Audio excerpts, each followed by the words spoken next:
حضرت سیدنا انس رضی اللہ تعالیٰ عنہ بیان فرماتے ہیں کہ حضور نبی کریم صلی اللہ علیہ وسلم میں سے، رسول اللہ صلی اللہ علیہ وسلم کے صحابہ میں سے ایک شخص آقا علیہ الصلوۃ والسلام کے یہ پیارے غلام جو ہیں ان کے پاس آتا ہے. ایک صحابی نے آ کر کے اس کو سیری جو ہے وہ صدقے کے اندر دی. اب یہ روایت بڑی مشہور ہے، عام طور پر اس کو بیان بھی کیا جاتا ہے، لوگ سنتے بھی ہیں، لیکن اس سے ہم نتیجہ اخذ نہیں کرتے، سبق حاصل نہیں کرتے کہ آقا علیہ الصلوۃ والسلام کے یہ پیارے غلام پیارے صاحب جو ہیں ان کا عمل کیا تھا. ایک صحابی کے پاس جو ہے وہ سیری صدقے کے لیے طور پر آئی، ہدیے کے طور پر آئی، انہوں نے قبول کر لی.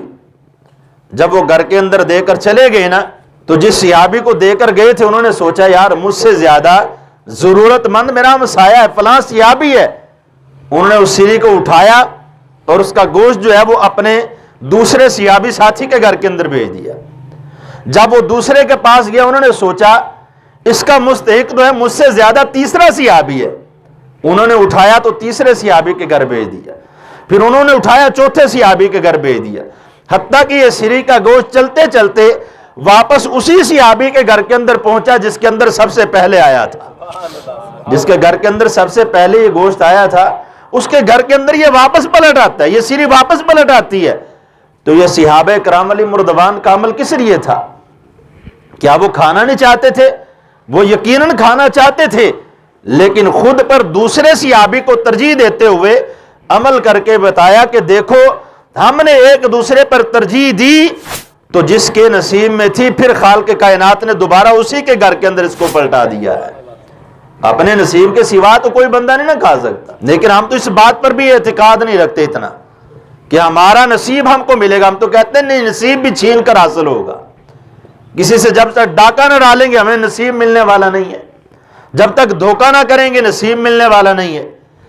تو حضرات محترم صحابہ کرام علیہ مردوان کا یہ ایثار، یہ بھائی چارہ، یہ کتنا اعلیٰ ہے کہ یہ سمجھتے ہیں کہ یار مجھ سے زیادہ عیالدار فلاں صحابی ہے، مجھ سے زیادہ ضرورت مند فلاں صحابی ہے، یار میرے فلاں ساتھی کے زیادہ بچے ہیں اس کو مجھ سے زیادہ ضرورت ہے. تو یہ ایثار کس لیے ہے کہ صحابہ کرام علیہ مردوان نے اس طرح کی قربانیاں پیش کی تو خالق کائنات نے فرمایا رضی اللہ عنہم ورضوا، ان کے عمل اتنے اعلیٰ ہیں کہ اللہ ان سے راضی ہو گیا اور یہ اللہ سے راضی ہو گئے. اس لیے ان کے بارے میں اللہ نے اپنی رضا کا ذکر بیان فرمایا. تو حضرت نافع رضی اللہ تعالیٰ عنہ بیان فرماتے ہیں کہ حضرت عبداللہ بن عمر رضی اللہ تعالیٰ عنہ بیمار ہو گئے.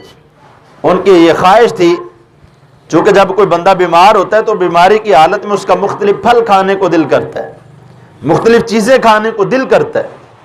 بسا اوقات ایسا ہوتا ہے جس سے ڈاکٹر نے منع کیا ہو زیادہ دل کرتا ہے وہ کھانے کو.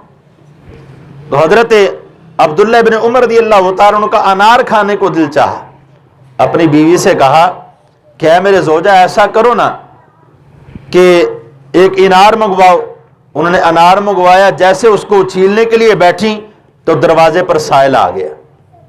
اب بیماری کا عالم ہے، دل کی خواہش بھی ہے، انار منگوا بھی لیا، اس کو کاٹا بھی جا رہا ہے، دانے نکالے جا رہے ہیں، لیکن جب سوالی آیا سوال کیا دروازے پر تو یہ نہیں دیکھا کہ میرے دل کی تمنا یہ ہے کہ میں اس کو کھاؤں، میرے جسم کی نکاحت یہ بات بتا رہی ہے کہ میں اس کو کھاؤں. اپنے جسم کی کمزوری کو، اپنی ضرورت کو، اپنی خواہش کو نہیں دیکھا، فقط دیکھا کہ ہمارے دروازے پر سائل آ گیا ہے. کہا ہے میرے زوجہ یہ اٹھا اور مانگنے والے کو عطا کر دو. وہ عطا کر دیا گیا. پھر فرمایا اور منگوا لیں. پھر دوبارہ بھیجا، پھر دوبارہ سے انار منگوایا، پھر اسی طرح کاٹا، دانے نکالے جا رہے ہیں. پھر سائل دروازے پر آ جاتا اور آ کر پھر کہتا ہے کہ مجھے کچھ کھانے کو دیا جائے. انہوں نے اٹھایا، پھر وہ انار اسی کو عطا کر دیا. اب حضرت سیدنا عبداللہ بن عمر رضی اللہ تعالیٰ عنہ نے 2 انار اسی طرح سے سائل کو دے دیے. اب تیسری مرتبہ منگوایا تو اس کو آپ نے جو ہے وہ تناول فرمایا. اب صحابہ کرام علیہ رضوان کا جذبہ کیا تھا، ان کا اعتقاد کیا تھا کہ جو میرے مقدر میں ہے وہ مجھے ملے گا، جو کسی کے مقدر میں ہے وہ سائل دروازے پر آ چکا ہے تو اسی کو عطا کر دیتے.